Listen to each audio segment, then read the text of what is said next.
Sir प्रणाम, मैं हूं हिमांशु द्विवेदी और स्वागत है आपका हमारी खास पेशकश चर्चा में। चर्चा के तहत आज का हमारा विषय है अयोध्या की जीत, आंदोलन की हार। आप सोच रहे होंगे लोकसभा चुनाव के परिणाम को आए हुए इतना समय हो गया, कहां हम अयोध्या की जीत और आंदोलन की हार के संदर्भ में बात कर रहे हैं, पर हमें बात करनी ही पड़ रही है। इसलिए करनी पड़ रही है कि वर्तमान में लोकसभा में नेता प्रतिपक्ष की भूमिका में आए राहुल गांधी इस लोकसभा चुनाव के अंतर्गत जिस परिणाम को लेकर सर्वाधिक मुखर हैं, वो फैजाबाद संसदीय क्षेत्र है। फैजाबाद संसदीय क्षेत्र उत्तर प्रदेश की 80 सीटों में से एक सीट है। एक ऐसी सीट जिसमें 5 विधानसभा क्षेत्र शामिल होते हैं। जो 5 विधानसभा क्षेत्र हैं उसमें 2 जिले शामिल होते हैं, एक बाराबंकी और दूसरा अयोध्या। एक बाराबंकी जिले की सीट है और 4 सीटें अयोध्या जिले के अंतर्गत आती है। अब इस पूरी संरचना के बीच में महत्वपूर्ण बात यह है कि जब लोकसभा चुनाव हुए तो भारतीय जनता पार्टी के प्रत्याशी लल्लू सिंह, जो तत्कालीन सांसद थे, वो इंडिया गठबंधन के उम्मीदवार और वस्तुतः समाजवादी पार्टी के प्रत्याशी अर्थात अवधेश प्रसाद जी के हाथों तकरीबन 50,000 से भी ज्यादा मतों से चुनाव हार गए। इस पराजय को भारतीय राष्ट्रीय कांग्रेस, इंडिया गठबंधन पूरी भाजपा की हार के रूप में स्थापित करने के लिए प्रयत्नशील है। राहुल गांधी जब लोकसभा में भाषण दे रहे थे तो उन्होंने विशेष तौर पर अपने भाषण के दौरान इस फैजाबाद संसदीय क्षेत्र से जीते हुए प्रत्याशी अवधेश प्रसाद जी को अपने बगल में बिठाया हुआ था, यह बताने के लिए कि देखो तुम्हारे इस पूरे अभियान का क्या परिणाम निकला है। पर कौन सा अभियान? अभियान है राम मंदिर का पुनर्निर्माण। तकरीबन 500 साल की गुलामी के पश्चात भारत का गौरव और वैभव वापस लौटा है, ये जताने बताने की भरसक कोशिश भारतीय जनता पार्टी ने पिछले 6 महीनों में देश की जनता को की थी।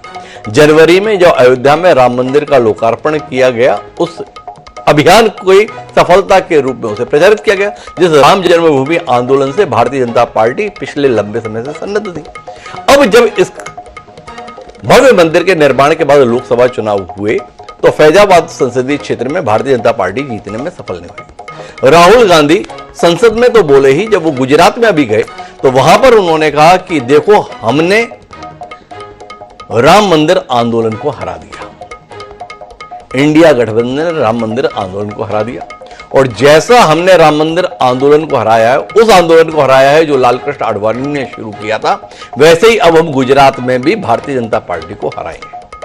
तो आज हम बात इसी पर करने वाले हैं कि वस्तुतः एक संसदीय क्षेत्र की पराजय वस्तुतः 3 दशक से चले आ रहे उस आंदोलन की हार है।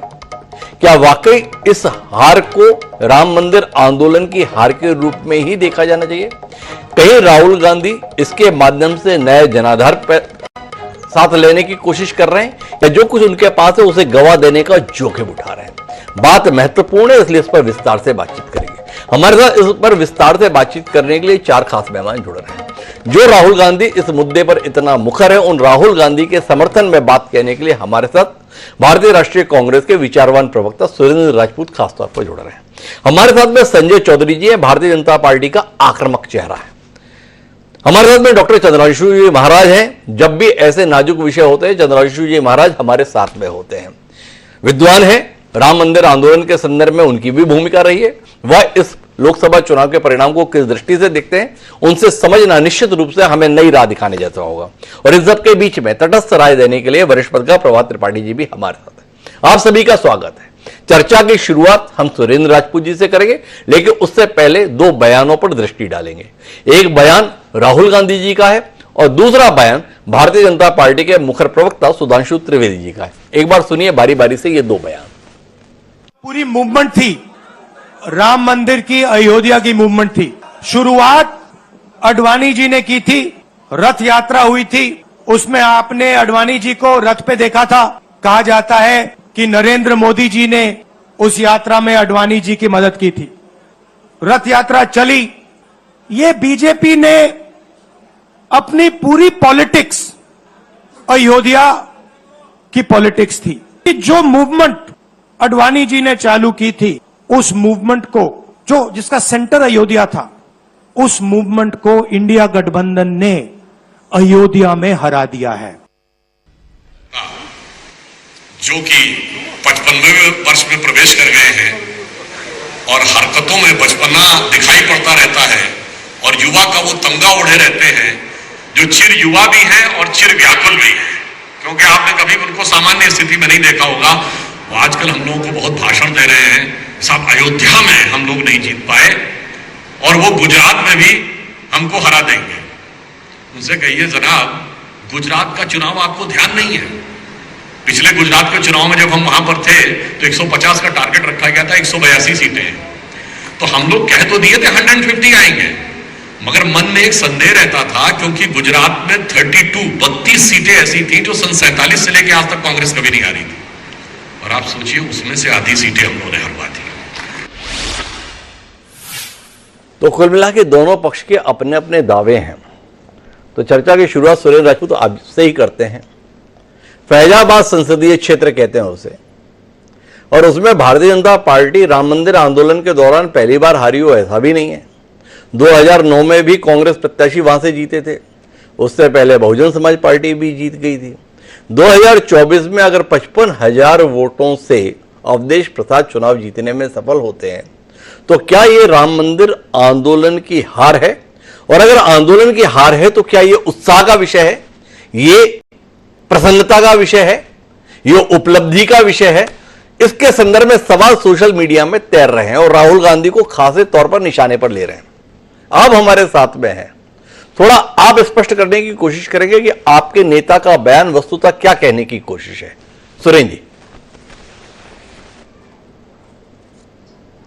हिमांशु भाई, वो कहते हैं ना कि दोनों ही पक्ष आए हैं तैयारियों के साथ, हम गर्दनों के साथ हैं, वो आरियों के साथ। तो हम लोग तो गर्दनों के साथ हैं। राहुल गांधी जी का बयान आपने अभी सुनवाया, मैं आपका शुक्रिया अदा करता हूं। ये राहुल गांधी जी के बयान का अपने आप में स्पष्ट कह रहा है कि मसला जो राम मंदिर आंदोलन के राजनीतिक नेतृत्व का था, जिस तरीके से इन लोगों ने भगवान श्री राम को राजनीतिक रूप से बेचा था, राजनीतिक रूप से व्यापार किया था, वोट के लिए राजनीति करी थी और वोट के चोट और चंदे के धंधे के लिए जो काम कर रहे थे, उनकी हार है। राम मंदिर का आंदोलन तो अडवाणी जी ने शुरू नहीं किया था। राम मंदिर का आंदोलन तो कि भाजपा वाले कहते 550 साल से था, अगर आपको याद हो तो भारतीय जनता पार्टी के विद्वान लोगों को, सोशल मीडिया के ट्रॉल्स को, या भारतीय संघ के जो जिस तरीके के जितने भी लोग हैं, उनको राम मंदिर के राजनीतिक आंदोलन और राम मंदिर के सामाजिक आंदोलन में अगर फर्क करना नहीं आता है तो निश्चित तौर पर ये उनकी समस्या है, हमारी समस्या तो है नहीं। हमने तो बहुत स्पष्ट श्री राहुल गांधी जी ने कहा, जो अडवाणी जी ने शुरू किया था, रथ यात्रा शुरू की थी, देश में वैमनस्य का भाव शुरू किया था, देश में मंडल की राजनीति शुरू की थी, और ये जवाब उन्होंने कमंडल के लिए दिया, कमंडल की राजनीति शुरू की थी। मंडल को यानी पिछड़ी जातियों को खराब करने के लिए, पृथ्वी जातियों का उनका हक ना मिल सके और आज की डेट में जाति जनगणना ना हो सके, अगड़े पिछड़े की खाई बढ़ती जाए तो दलितों को आरक्षण ना देना पड़े, ये सारी की सारी इसमें चीजों में थी। और जो राजनीतिक रूप से जिस तरीके से रोटियां भारतीय जनता पार्टी ने सेकी थी, ये उनके खिलाफ बात थी।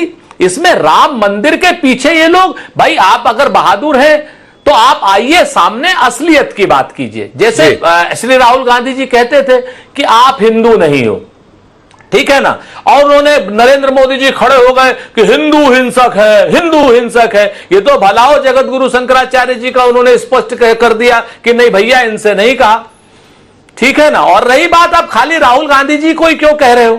जिस दिन राम मंदिर जी का, प्रभु श्री राम मंदिर का लोकार्पण किया था इन्होंने, आधे अधूरे राम मंदिर का, उस दिन शंकराचार्य जी ने जो कहा था उससे 4-10 दिन 20 दिन पहले, उस पर कोई बात नहीं करता। और जिस तरीके से गाली गलौज भारतीय जनता पार्टी के नेताओं ने, ट्रॉल्स ने, समर्थकों ने आदरणीय जगत गुरु शंकराचार्यों के खिलाफ करी थी, उसको उचित मानते हैं? अच्छा सूर्य जी, एक बात बताइए भाई, फैजाबाद संसदीय क्षेत्र है जिसमें 5 विधानसभा क्षेत्र शामिल हैं। फैजाबाद संसदीय क्षेत्र के परिणाम को आप अयोध्या के संदर्भ में परिणाम के रूप में व्यक्त कर रहे हैं, राम मंदिर आंदोलन की हार के रूप में आपके नेता उसे प्रस्तुत कर रहे हैं। जिस इंडिया गठबंधन ने भारतीय जनता पार्टी के खिलाफ चुनाव लड़ा, वो पूरा गठबंधन मिलकर भी उतनी सीटें नहीं ले पाया जितनी अकेले भारतीय जनता पार्टी की आई है। ये भारतीय जनता पार्टी की दलील है। तो क्या इसको राम मंदिर आंदोलन की देश के स्तर पर सफलता के तौर पर आप वैसे ही देखने के लिए तैयार हैं जैसे फैजाबाद संसदीय क्षेत्र के संदर्भ में आप पराजय को इस आंदोलन के साथ जोड़ते हैं। सुरेंद्र जी, मुझे बड़ा अफसोस होता है हिमांशु जी, जब आप जैसा सुधी प्रवक्ता और सुधी प्रस्तोता जो पूरी दुनिया में जाना जाता है अपने ज्ञान के भंडार के लिए, वो ये भूल जाता है कि इसी फैजाबाद का नाम जो है आदरणीय योगी आदित्यनाथ जी ने कहा था आज से अयोध्या जाना जाएगा जी, जैसे इलाहाबाद को प्रयागराज जाना जाएगा। ये मैंने नहीं किया था। बार बार जो आप पिंच कर रहे हैं ना अयोध्या को और फैजाबाद फैजाबाद फैजाबाद, कागज में कुछ भी हो, लेकिन आज की डेट में जो संसदीय क्षेत्र है वो अयोध्या के ही नाम से जाना जाता है। क्या नाम, नरेंद्र मोदी जी से लेकर के अडवाणी जी से लेकर के नरेंद्र मोदी तक सबने जो है अयोध्या के नाम का ही व्यापार किया, प्रभु श्री राम के नाम का ही व्यापार किया। वही नरेंद्र मोदी थे जो बाल राम के फोटो के साथ इतने बड़े मोदी जी साथ में ले जा रहे थे प्रभु श्री राम को मंदिर के अंदर। फिर प्रभु श्री राम ने इतना बड़ा होकर के इतने से मोदी जी को अयोध्या से ही बाहर नहीं किया है। अब आप सुनिए, आप तो जानते हैं सारी चीजों को। तो मैं जो आपसे कह रहा हूं कि वहां से श्रावस्ती से पूरा रामगमन वनपथ उठा लीजिए, पूरा रामगमन वनपथ उत्तर प्रदेश का, वो श्रावस्ती से गायब किया, अयोध्या से गायब किया, अंबेडकर नगर से हराया, क्या नाम, सुल्तानपुर से हराया, प्रतापगढ़ से हराया, कौशांबी से हराया, कि इलाहाबाद से यानी प्रयागराज से हराया, उसके बाद बांदा से हराया, फिर रॉबर्ट्सगंज से हरा करके बाहर किया दूसरे प्रदेश में। आप मुझे बताइए, खाली अयोध्या की हार नहीं है ये। और बार बार इसको फैजाबाद आपसे कम से कम हमें उम्मीद नहीं, क्योंकि आप अगर योगी जी के समर्थक हैं तो कहिए इस बात को कि योगी जी ने ये नाम रखा था फैजाबाद का नाम अयोध्या। तो इसको बार बार फैजाबाद करके अपनी क्या नाम, कोई जो भी भारतीय जनता पार्टी के लोग हैं, वो मैं आपको नहीं कहता, लेकिन इस तरीके की बातें वो ना करें। एक बात, पूरा रामगमन वनपथ हारे हैं ये लोग। क्यों? क्योंकि लोगों को, राम के बच्चों को नौकरी नहीं मिली, राम के बच्चों के पेपर लीक हुए, राम के बच्चों के चंदे का आप लोगों ने, उन्होंने जो चंदा दिया था उसका आपने धंधा किया। 2 करोड़ रुपए की जमीन 4:55 पर खरीदी, और क्या नाम, अयोध्या के जो भारतीय जनता पार्टी के मेयर साहब थे, और 5 बजे उन्होंने उस जमीन का सौदा राम मंदिर निर्माण ट्रस्ट से 18 करोड़ रुपए का किया। ये मैं नहीं कह रहा हूं, अयोध्या के दस्तावेज कह रहे हैं। लेकिन एक बात बताइए ना सुरेंद्र राजपूत जी, सारी दलील अपनी जगह, आप फैजाबाद को आप अयोध्या क्यों कह रहे हैं, इस पर सवाल उठा रहे हैं, पर मैं थोड़ा और गहराई में जाता हूं। जो 5 विधानसभा क्षेत्र उनमें से एक का नाम अयोध्या ही है। आप बार बार कह रहे हैं अयोध्या क्यों नहीं कह रहे, तो ठीक है कह लेते, अयोध्या विधानसभा क्षेत्र है, उसका नाम ही अयोध्या, उसका फैजाबाद नहीं, अयोध्या है। उस अयोध्या विधानसभा क्षेत्र में भारतीय जनता पार्टी को 4000 वोटों की बढ़त मिली है। जैसे संसदीय क्षेत्र में हार राम मंदिर आंदोलन की है, तो क्या विधानसभा क्षेत्र में जीत राम मंदिर आंदोलन की तौर पर देख लें? अगर उसी को आप लघु रूप में करिए, तो जहां पर राम मंदिर निर्माण क्षेत्र है वो वार्ड भारतीय जनता पार्टी हार गई जी। अगर आप उसके और लघु रूप में दीजिए तो बूथ हार गई जी। तो आप क्या मतलब, देखिए हिमांशु भाई, अब मेरे चर्चा का हिस्सा बने सुरेंद्र जी, आप भी जो है सवालों को लेकर दाएं बाएं होने लगा ना। आप तो मुखर प्रवक्ता हैं, सवाल है, सवाल का उत्तर दीजिए। जैसा आपने कितनी बढ़िया दलील दी कि भाई आप विधानसभा को कह रहे हैं तो फिर वार्ड में भी चले जाइए, ये दलील हुई। सवाल को खारिज क्यों कर रहे हैं?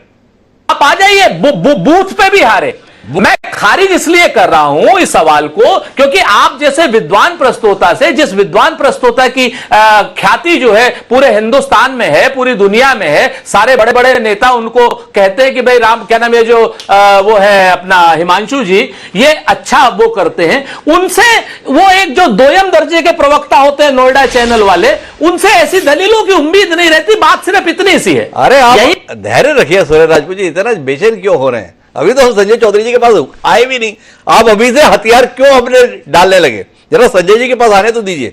संजय जी, कितना मन आहत है आपका इस दलील के साथ, और कितना शर्मिंदा है इस बात को लेकर कि सब जीते पर फिर भी हम इस संसदीय क्षेत्र को हार बैठे, जिस संसदीय क्षेत्र में तो जीत का कीर्तिमान होना चाहिए था।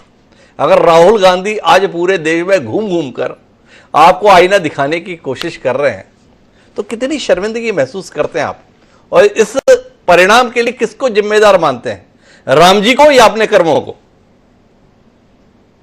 देखिए, सबसे पहले तो ये जो संसदीय क्षेत्र है और इस संसदीय क्षेत्र के बारे में जिस प्रकार का वक्तव्य राहुल गांधी जी दे रहे हैं, उसकी विश्वसनीयता के आधार पर मैं राजपूत जी को भी जानकारी देना चाहूंगा। राजपूत जी, 1982 में ये राम जन्मभूमि का आंदोलन श्री राम जन्मभूमि न्यास बनकर शुरू 1982 जी, और उसके बाद 1984 में कांग्रेस के निर्मल खत्री जी यहां से चुनाव जीत गए जी। तो क्या यह मान लेना चाहिए था कि राम जन्मभूमि का आंदोलन 82 में शुरू हुआ और 84 में समाप्त हो गया? ऐसा तो नहीं है जी। राजनीतिक परिणाम अलग हैं और चुनाव के परिणाम अलग हैं, सामाजिक परिणाम अलग हैं। ये एक ऐसा क्षेत्र रहा है जिसमें मित्रसेन यादव भी जीतते हैं और वो 1989। देखो संजय भाई, बीच में रोकता हूं आपको।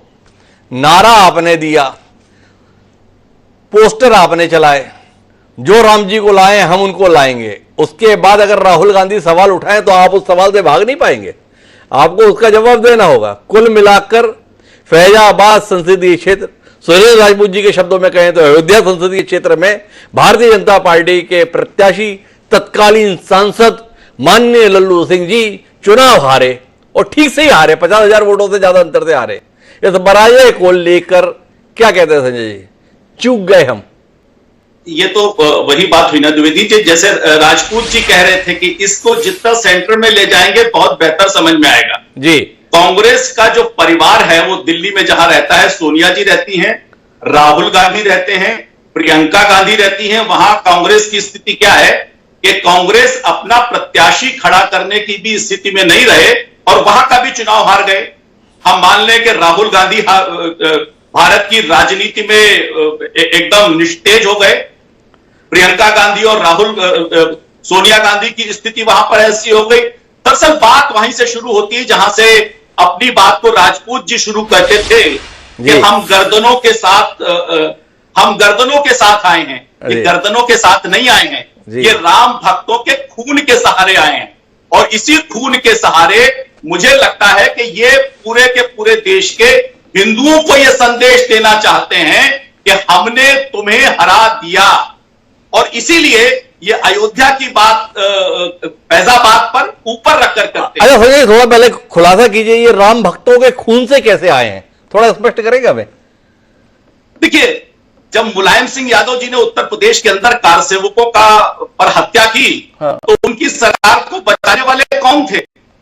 यही कांग्रेस थी जिसने 1989 में जब ये मूवमेंट आगे बढ़ा, उसके बाद कांग्रेस ने ही इनका समर्थन दिया। अच्छा, तो संजय जी फिर ये बताओ, जिस व्यक्ति को आप राम भक्तों का हत्यारा बता रहे हैं, जिनका नाम मुलायम सिंह यादव है, ऐसे राम भक्तों के हत्यारे को पद्म विभूषण देने का फैसला आपने क्यों किया, आपकी सरकार ने क्यों किया? भाई सुरेश राजपूत जी की पार्टी ने तो बहुत गलत किया, पर संजय जी आपने ये क्या किया? आप तो राम भक्तों के सम्मान के लिए ही समर्पित लोग हैं, और जिसको राम भक्तों की हत्या के लिए जिम्मेदार ठहरा रहे आप इस कार्यक्रम में, अतीत बताता है कि उनको तो पद्म विभूषण देने का उपक्रम आप ही ने किया।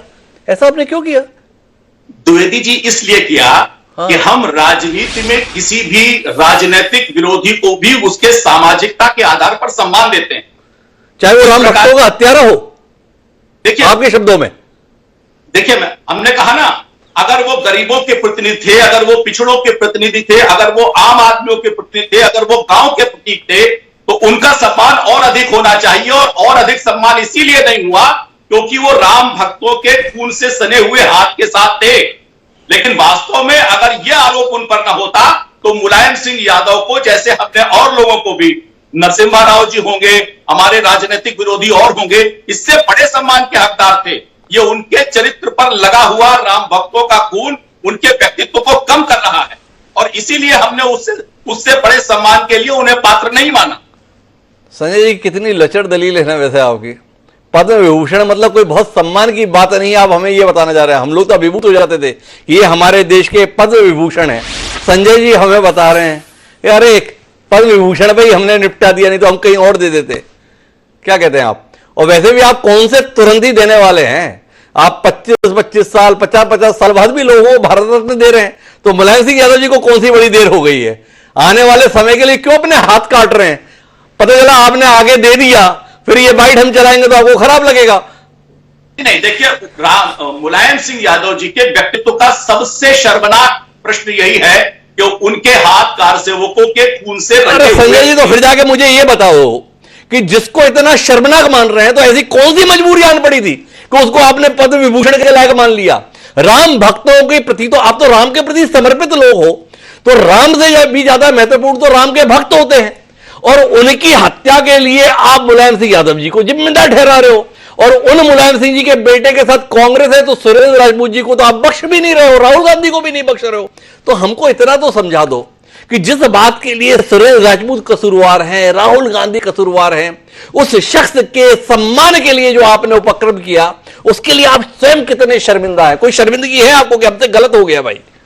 अरे द्विवेदी जी, हम तो उनके शव पर माला डालने भी गए, हमारा बड़ा नेतृत्व गया था जी। गया था कि नहीं गया था जी। हम राजनीतिक विरोध की उस सीमा तक नहीं जाते कि कल्याण सिंह जी के शव पर माला भी पड़े, ये गवारा नहीं है जी। राजनीतिक विद्वेष की ये सीमा नहीं, लेकिन हां, अगर वैचारिक है और मुझे लगता है कि इस प्रकार का प्रश्न है तो यह देश की राजनीति को अपमानित करने का प्रयास कर रहा है। देखिए, राजनीतिक परिणाम क्षणिक होते हैं। मैंने कहा ना कि 1982 से लेकर 4 बार समाजवादी पार्टी और कांग्रेस यहां पर जीत चुकी है। चलिए अब वर्तमान पर आते हैं संजय जी।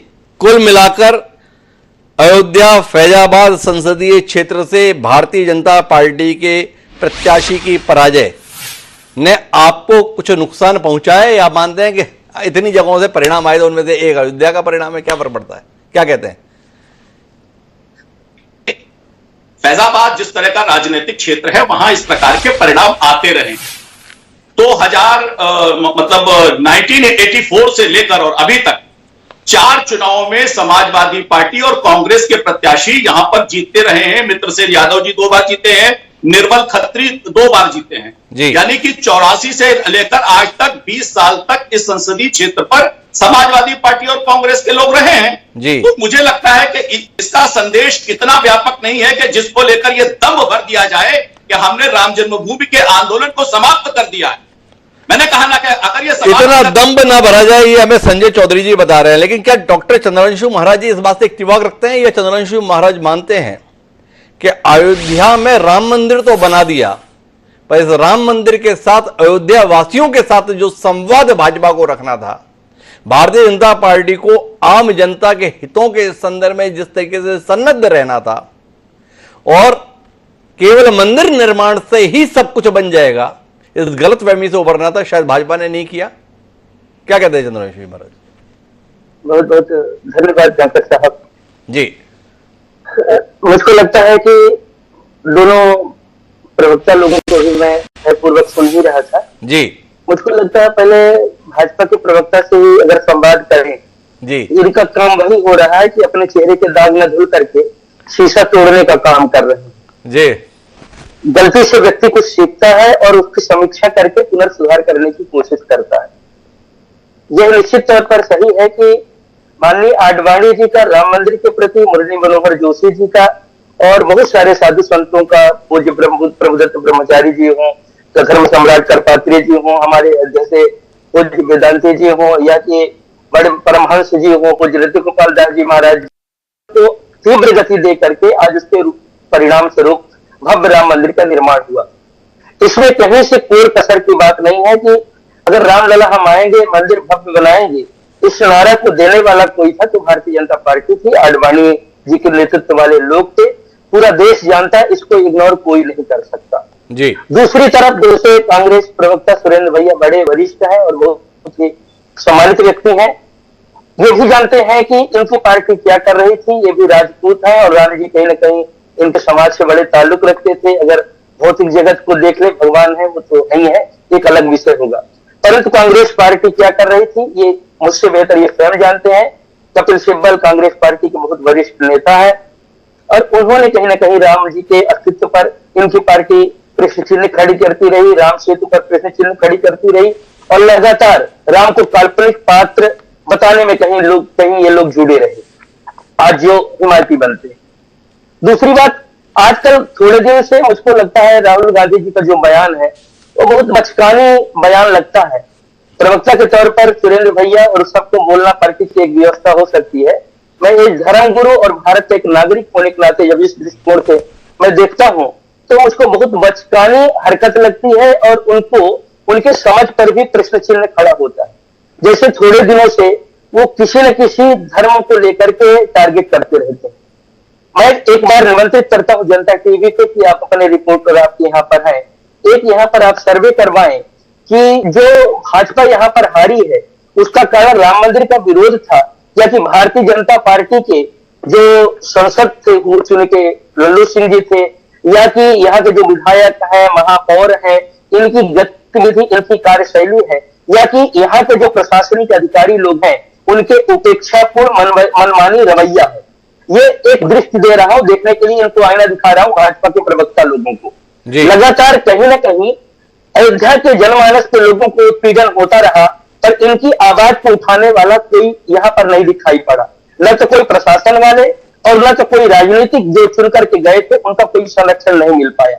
विकास होना बहुत जरूरी था, विकास के साथ में अयोध्या का जनमानस पड़ा था और कोई अयोध्यावासी ऐसा नहीं चाहता था राम मंदिर न बने। हर अयोध्यावासी के मन में राम जी के प्रति प्रेम है और राम मंदिर के प्रति प्रेम है, उसमें किसी प्रकार कोई संदेह नहीं है।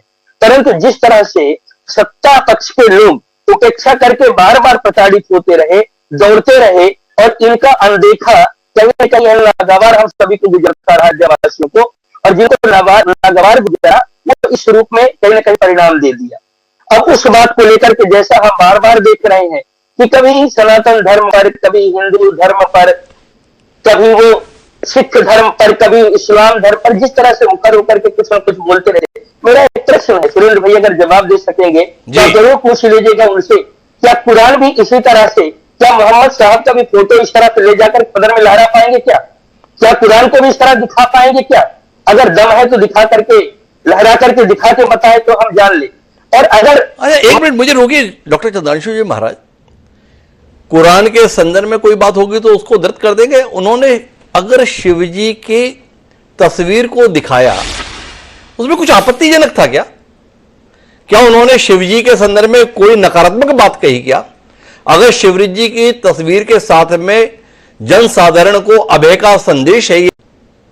अच्छा डॉक्टर साहब, मैं आपसे प्रश्न करता हूं क्योंकि आपने प्रश्न किया है, मैं पूछता हूं कि अगर क्या सदन के उस वक्तव्य को आपने सुना कि हिंदू जो होता है अपत्य अपत्य अपत्य अहिंसा फैलाता है, अपत्य अपत्य अपत्य, आप मुझको बता पाएंगे?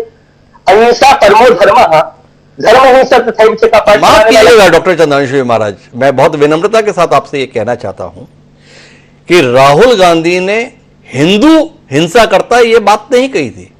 उन्होंने भारतीय जनता पार्टी को लक्षित करते हुए कहा था कि जो अपने आप को ये हिंदू बताते हैं और इस प्रकार का व्यवहार करते हैं, ये परस्पर राजनीतिक प्रतिद्वंदिता के तहत एक दूसरे को दिए गए बयान हैं। अगर भारतीय जनता पार्टी के नेता कांग्रेस को भ्रष्टाचारी बताएं, कांग्रेस को आतताई बताएं, कांग्रेस को सारे देश विरोधी कार्यों में लिप्त बताएं, तो उसको सुनने के लिए हम तैयार रहें। और अगर कांग्रेस के नेता भारतीय जनता पार्टी के क्रियाकलापों के संदर्भ में अपनी टिप्पणी करें तो उसको पूरे हिंदू जनमानस के साथ जोड़ दिया जाए, ये तो उचित नहीं। आप उस बयान को समग्र दृष्टि से ही देखेंगे। बात भाजपा नेता या कांग्रेस नेता की नहीं है, एक संक्षिप्त हिस्से को निकालकर उसकी सुविधा के अनुसार इस्तेमाल के संदर्भ में, और जिसके संदर्भ में सुरेंद्र राजपूत जी अभी कह रहे थे शंकराचार्य अवमुक्तेश्वरानंद जी के द्वारा स्पष्ट किया गया है, तो आप किसकी बात के साथ जाना चाहेंगे? भाजपा नेताओं की बात के साथ जाना चाहेंगे या पूज्य शंकराचार्य जी के वक्तव्य के साथ जाना चाहेंगे? चंद्रांशु जी महाराज, मैं स्पष्ट करना चाहता हूं डॉक्टर साहब, मैं स्पष्ट करना चाहता हूं कि राजनीतिक पार्टी केवल भारतीय जनता पार्टी है, बहुसंख्यक हिंदू समाज राजनीतिक पार्टी नहीं है।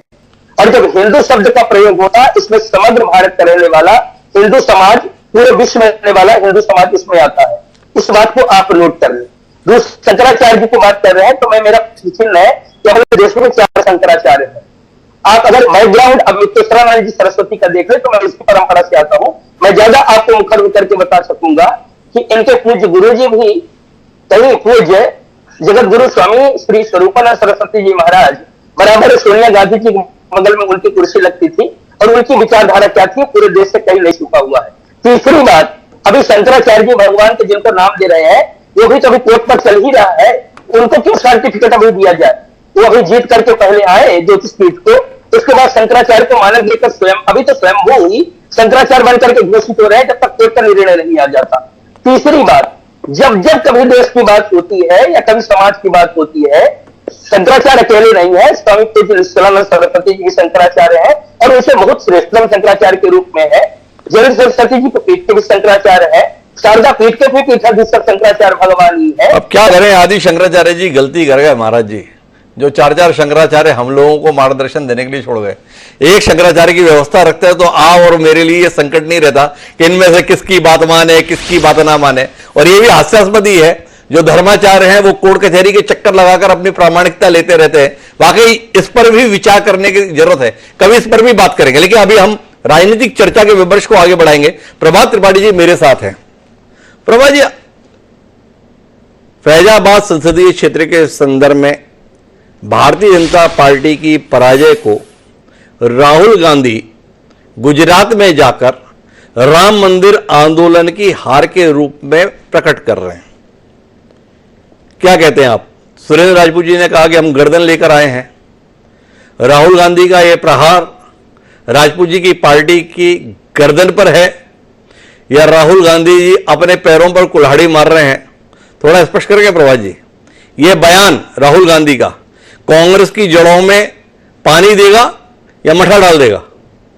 देखिए द्विवेदी साहब, सबसे पहले तो मैं ये कहूंगा कि चाहे सुरेंद्र राजपूत जी हो चाहे भारतीय जनता पार्टी के प्रवक्ता हो जी, और अभी कथावाचक जो हमारे सुधांशु महाराज थे उन्होंने बहुत अच्छी कुछ बातें कही हैं जी। आज हम चर्चा कर रहे हैं राजनीतिक चीज की। इस देश के अंदर राजनीति हावी है सामाजिक और धार्मिक एजेंडे में जी, और हार किसकी हुई जीत किसकी हुई ये दोनों दल नहीं समझ पा रहे हैं कि आखिर हारा कौन और जीता कौन। जी। राहुल गांधी को यह लग रहा है कि 543 सीटों पे 99 हम अगर जीत गए तो वो लगभग रेशो 16-17% का होता है तो मैंने देश जीत लिया जी। और वो जिस तरीके से समाजवादी पार्टी के 2 लड़कों का जो साथ हुआ है, अभी क्षणिक साथ हुआ है, अब आगे कितना साथ रहेगा वो तो बात की बात है, लेकिन अभी जो क्षणिक साथ है उसमें वो अवधेश प्रसाद को पार्लियामेंट के अंदर आगे बैठाते हैं और वो ये कहते हैं कि राम मंदिर आंदोलन हार गया और हिंदू हार गया। मैं आपके चैनल से बताना चाहता हूं कि इस देश में भाजपा हार सकती है, समाजवादी पार्टी हार सकती है, कांग्रेस हार सकती है, लेकिन ना राम मंदिर हार सकता है आंदोलन, ना हिंदू हार सकता है जी। ये ऐसा बार बार प्रोजेक्ट क्यों किया जा रहा है राहुल गांधी द्वारा? आज भी वो रायबरेली संसदीय क्षेत्र में थे, वहां भी उन्होंने कुछ बयान दिया है। उनको ये लग रहा है कि यूपी की जो जमीन है जो सन 90 से हमारी खिसक गई थी, अंतिम मुख्यमंत्री नरेंद्र तिवारी के रूप में थे और उसके बाद जिस तरीके से 4 बार समाजवादी पार्टी की सरकार बनी और बहुजन समाज पार्टी की सरकार बनी और बीच में 2-3 बार भाजपा की सरकार बनी, उनको वो ये भूल गए कि आखिर वो जिस मकसद से देश की जनता ने उनको खारिज किया था, उस जनता के बीच हमें किन मुद्दों को रखना है। उनको ये लगता है कभी सॉफ्ट हिंदुत्व की बात करके, कभी हम हिंदुओं को टारगेट करके, राम मंदिर को टारगेट करके या हम समाज को टारगेट करके इस देश के अंदर सरकार प्राप्त कर देंगे, सत्ता प्राप्त कर देंगे, तो आप 99 हो गए, नेता प्रतिपक्ष हो गए, बहुत अच्छी बात है। राहुल गांधी मेहनत कर रहे हैं, एक अच्छे लंबे रेस से घोड़े हैं और वो आगे देश की सत्ता में आ भी सकते हैं। लेकिन मेरा ये कहना है कि कांग्रेस के प्रवक्ता सुरेंद्र राजपूत जी बहुत विद्वान प्रवक्ता है, वो ये मुझे बताए कि भाजपा की हार है या राम मंदिर या हिंदुत्व की हार है। अगर वो ये सोचते हैं, उनके नेता ये सोचते हैं कि देश में राम मंदिर या सामाजिक और धार्मिक आस्था का उपहास करके हम सत्ता प्राप्त कर देंगे और समाज में हम अपने आप को स्थापित कर देंगे, समस्या फैजाबाद या अयोध्या सीट की क्या थी? सुधांशु महाराज ने बताया वहां पे साधु संत आंदोलित थे, डीएम वहां का नकारात्मक तरीके से काम कर रहा है। वहां पे जिस तरीके से योगी सरकार ने काम किया इतने कम समय में, एक तो मंदिर का, ये बात मैं बिल्कुल मानता हूं कि मंदिर का निर्माण जिस तरीके से हुआ, जल्दबाजी में हुआ, अगर ये और थोड़ा आराम से होता तो ये और अच्छे तरीके से होता, सुंदर तरीके से होता। लेकिन ब्यूरोक्रेसी में जिस तरीके से उसको बचाया जा रहा है, साधु संत नाराज है, जनता वहां नाराज हुई, कुछ न कुछ गड़बड़ियां हमारे सरकार की हुई, जिसको स्वीकार करना पड़ेगा। और वो टीकरा चाहे वो मुख्यमंत्री योगी आदित्यनाथ तक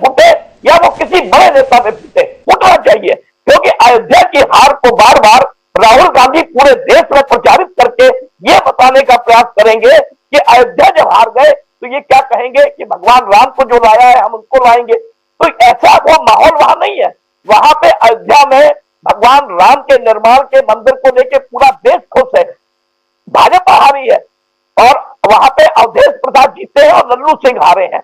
एक व्यक्ति हारा है, एक इतना बड़ा एक स्ट्रक्चर नहीं हारा है कि धर्म हार गया और आंदोलन हार गया और एक भगवान राम हार गए, उनके अनुयायी हार गए।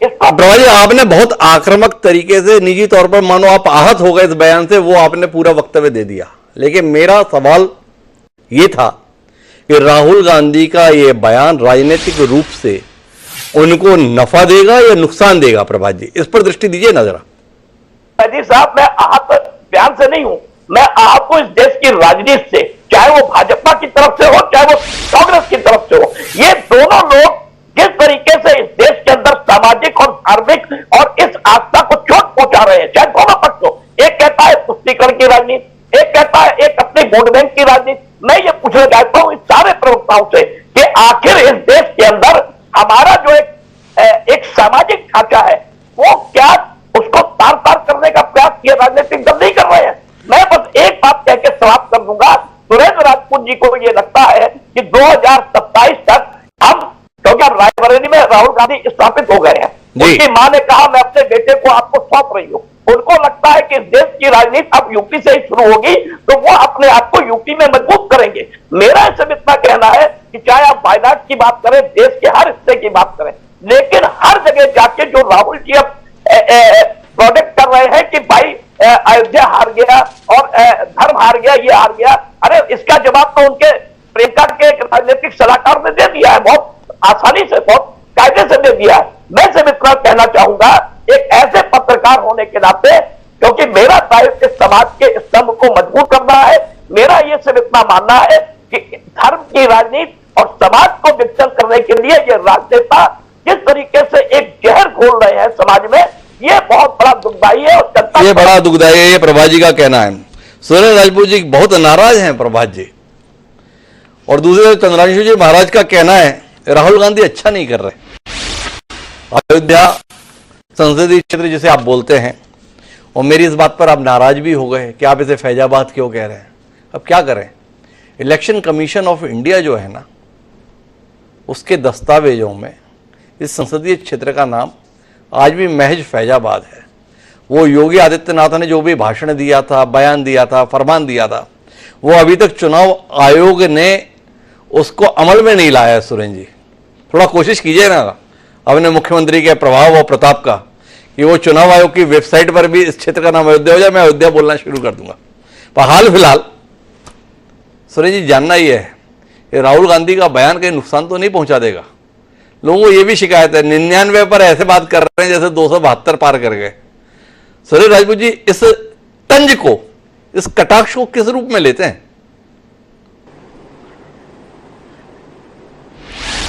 हिमांशु भाई, सभी लोग अपनी अपनी खींच उतार रहे हैं जी, और ऐसे उतार रहे हैं झूठ बोल करके। धर्म ने तो कभी नहीं कहा कि झूठ बोलो जी। धर्म तो सत्य को धारण करने से बनता है, ये महाराज जी भी जानते हैं और हमारे मित्र प्रभात जी भी जानते हैं, संजय चौधरी जी भी जानते हैं, और आप तो खैर जानते ही हो।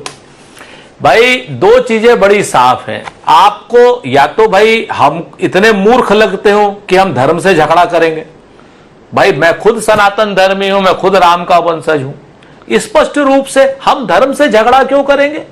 हां, धर्म के पीछे छुपने वाले जितने भी ये राजनीतिक रूप के ऐसे लोग हैं जो धर्म के नाम का व्यापार करते हैं, राम के नाम का व्यापार करते हैं, अगर आप इनसे ये कहो कि भाई धर्म के पीछे छुपे वो हम इनसे झगड़ा नहीं करेंगे, तो भाई हम बिल्कुल करेंगे, पूरी राजनीतिक प्रतिद्वंदता से करेंगे जी। आप हमको ये बता दीजिए, हमने कब कहा हिंदू धर्म के बारे में गलत?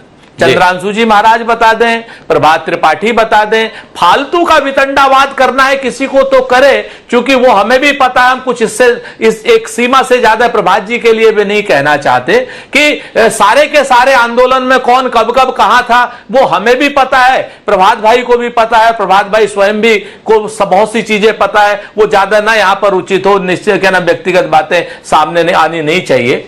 तीसरी बात, एक और मैं बात बताऊं, आज लोग कह रहे थे कि साहब वो मुलायम सिंह जी हत्यारे थे, ये थे, वो थे, सारी चीजें। तो संजय भाई को एक ही बात कहना चाहता हूं, मुलायम सिंह जी के प्रमुख सचिव नृपेंद्र मिश्रा थे और कोई राजनीतिक मुख्यमंत्री, प्रधानमंत्री किसी को आदेश नहीं देता गोली चलाओ। गोली चलाने का या कानून को बताने का आदेश सचिव का होता है, और वो उस समय नृपेंद्र मिश्रा जी थे जो रामभूमि न्यास परिषद के इस वक्त अध्यक्ष हैं, जिनके लड़के को आपने क्या नाम इससे श्रावस्ती से टिकट दिया था। अगर आप राम भक्तों का हत्यारा किसी को कह सकते हो तो नृपेंद्र मिश्रा जी को कह सकते हो, सबसे बड़े अधिकारी को। उनका भी डायरेक्ट कोई रोल नहीं था। लेकिन अगर आप मुलायम सिंह जी को कहना चाहते हो तो निश्चित तौर पर जान लो कि मुलायम सिंह जी से 1 लाख गुनी ज्यादा जिम्मेवार नृपेंद्र मिश्रा जी थे। ठीक है ना? नृपेंद्र मिश्रा जी आज की डेट में आपके नूरे नजर हैं। इससे पहले प्रधानमंत्री कार्यालय में क्या थे आप भी जानते हो, आज की डेट में राम मंदिर ट्रस्ट में क्या है वो भी आप जानते हो।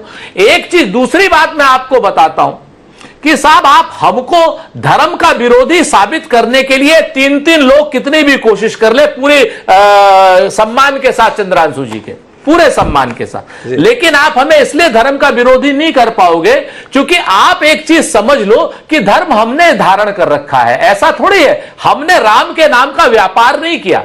जिन लोगों ने राम के नाम का व्यापार किया है, प्रभु राम उनको पाप का भागी भी बनाएंगे, श्राप का भागी भी बनाएंगे, नरक का भागी भी बनाएंगे। और हनुमानगढ़ी के हनुमान जी जो है उनकी पीठ पर गदा भी बहुत अच्छे से मारेंगे। एक चीज जान लीजिए, क्या चंद्रांशु जी महाराज की क्या नाम कह सकते हैं कि प्रभु श्री राम के बाल रूप का और एक बड़ा बृहद रूप नरेंद्र मोदी का वो फोटो जो भारतीय जनता पार्टी ने ट्वीट किया था, क्या वो उसके समर्थन में है? क्या प्रभु श्री राम को उंगली पकड़ करके औकात है नरेंद्र मोदी जी की या भारतीय जनता पार्टी के किसी नेता की कि वो मंदिर में स्थापित करेगा? क्या भगवान राम को आपने बनाया है? भगवान राम ने हम सबको बनाया है। इस बात को अगर कोई बात करेगा। दूसरी बात, परम पूज्य चारों शंकराचार्य जी को आप छोड़ दीजिए कौन कोर्ट में है, आपने तो क्या नाम सरस्वती जी को, महाराज जी को कह दिया कि साहब वो कांग्रेसी शंकराचार्य थे। मतलब बड़ा एक अजीब किस्म का वितंडावाद है कि हमारे चारों पूज्य जगत गुरु शंकराचार्य जी ने राम मंदिर के उस दिन के उद्घाटन का, लोकार्पण का विरोध किया था कि यह शास्त्र सम्मत नहीं है, धर्म ध्वजा नहीं लगी, क्या क्या। मैं बहुत ज्यादा धर्म में नहीं जा सकता, लेकिन उन्होंने कहा था कि भाई ये शास्त्र सम्मत नहीं है। अगर वो शास्त्र सम्मत चारों शंकराचार्य जी को भारतीय जनता पार्टी का समर्थक संत समाज, भारतीय जनता पार्टी के समर्थक ट्रॉल्स और मीडिया, सारे के सारे लोगों ने एक स्वर में चारों शंकराचार्य जी को अपशब्द कहे थे, भला बुरा कहा था। तो अब आप भारतीय जनता पार्टी की चाटुकारिता करने में, मैं बहुत जिम्मेवारी से कहता हूं, और भारतीय जनता पार्टी की नहीं, सत्ता की चाटुकारिता करने में आप लोग इतने वो हो गए कि चारों जगत गुरुओं को आप लोगों ने एक साथ जो है डिस्कार्ड कर दिया। क्या ये उचित था? ठीक है ना? और दूसरी बात, आप हमसे कहते हो कि साहब हम धर्म, हमसे बड़ा धर्म वाला कौन है भाई? हमने धर्म के नाम पर वोट नहीं मांगे।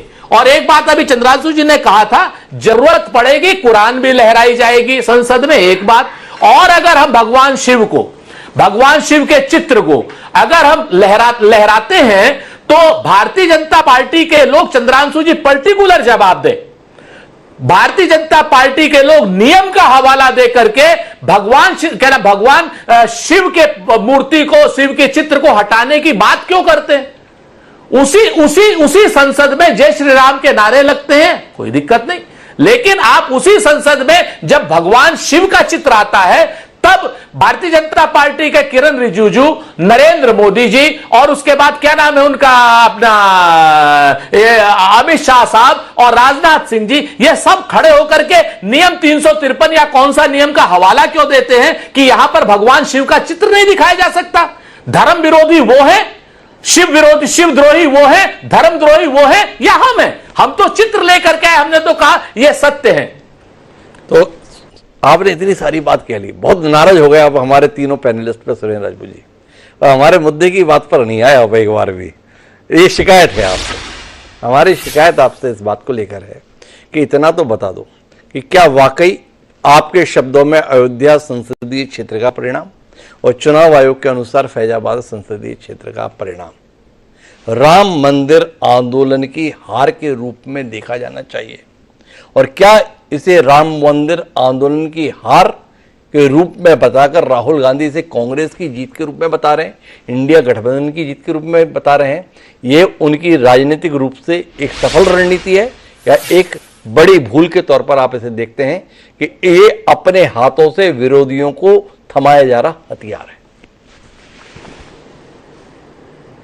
ऐसा है, भारतीय जनता पार्टी के लोग तो अगर हम सुबह हिमांशु जी को नमस्ते करेंगे ना तो कहेंगे सलाम क्यों नहीं किया जी, कराग्रे वस्ते लक्ष्मी कर मध्य सरस्वती कर मूले तो गोविंदा प्रभाते कर दर्शनम क्यों नहीं किया?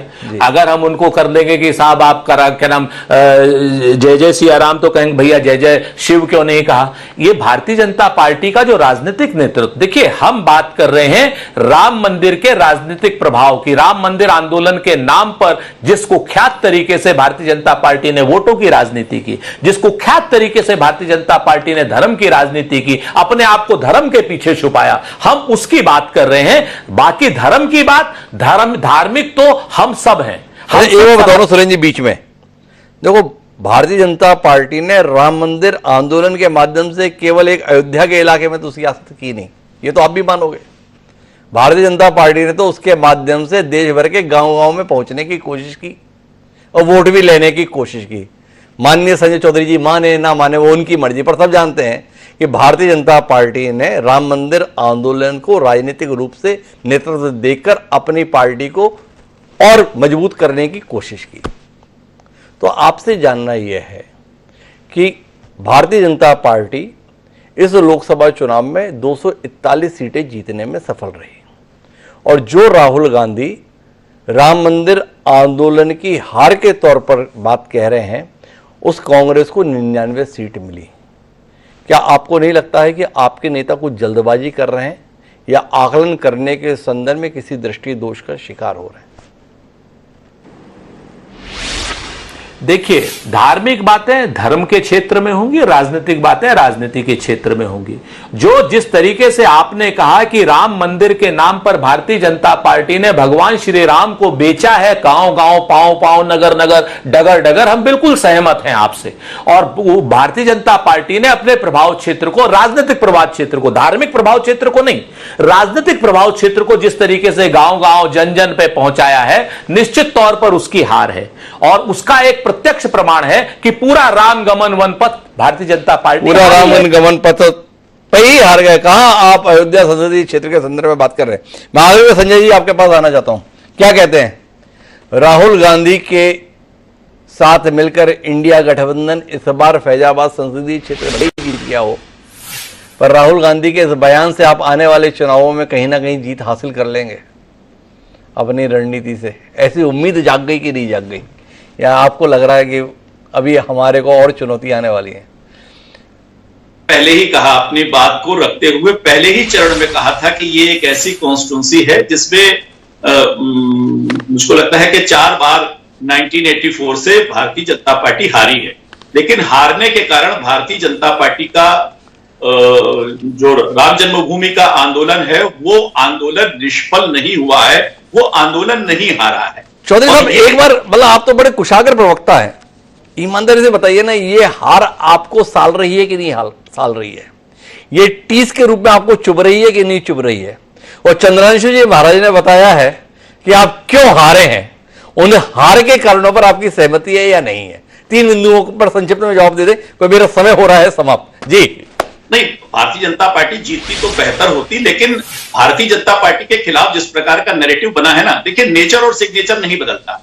ये वही राजनीतिक दल है जिस शंकराचार्य की अभी बात कर रहे हैं, वो बनारस की धरती पर लाठियों से पीटे जा रहे थे, और उस समय जब पीटे जा रहे थे तो पीटे जाने वाले की सरकार समाजवादी पार्टी की थी और ताली कांग्रेस वाले बजा रहे थे। ये वही कांग्रेस वाले हैं जो तमिलनाडु में कहते हैं सनातन धर्म का समूल नाश हो। तो नेचर और सिग्नेचर किसी का नहीं बदलता, ये वही कांग्रेस पार्टी है जो इस देखो संजय भाई, क्या है, अपनी सुविधा के अनुसार बयानों का इस्तेमाल ठीक नहीं है। अब मैं आपको हिसाब देने लगूं कि भारतीय जनता पार्टी के कौन कौन से नेता हैं जो कहते हैं हाँ मैं बीफ खाता हूं, बीफ मतलब गौमांस खाता हूं, और उनको आप मंत्री बनाकर रखते हो, तो बात बड़ी दूर तक चली जाएगी। अभी मुद्दे पर रहते हैं ना, मुद्दा केवल इतना था कि अयोध्या में आप हार गए। ये हार आपको साल रही है कि नहीं साल रही है? अगर राहुल गांधी गुजरात में दहाड़ रहे हैं तो उसका बड़ा कारण है कि आप अयोध्या में हारे हैं। और चंद्रवंशु जी महाराज कह रहे हैं कि वो आंदोलन के कारण नहीं आ रहे हैं।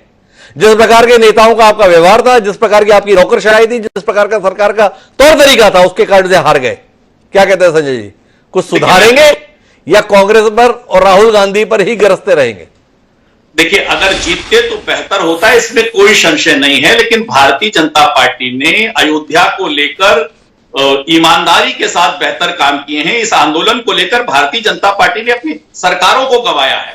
तो मुझे लगता है कि जिन लोगों को लगता है कि एक राजनीतिक जीत जो पहले भी मिलती रही है, उसके आधार पर पूरे के पूरे राम जन्मभूमि के आंदोलन को पूरे देश में निष्फल कर देंगे, ये आंदोलन हार गया है, इस तरह अगर प्रतिपादित करेंगे तो मुझे लगता है कि इसकी राजनीतिक हार का सामना कांग्रेस पार्टी को ही करना पड़ेगा। कांग्रेस को ही करना पड़ेगा। तो हम कुल मिला के बातचीत के मर्म पे पहुंचे तो राहुल गांधी इस सफलता पर भले ही मुग्ध हैं कि हम फैजाबाद संसदीय क्षेत्र को इंडिया गठबंधन के तहत जीत लिए, पर इस जीत को अगर वो पूरे राम मंदिर आंदोलन की हार के तौर पर जाहिर करने की चेष्टा करेंगे तो कहीं ऐसा ना हो कि एक जगह की पराजय बाकी जगह भारतीय जनता पार्टी को मजबूती प्रदान कर दे।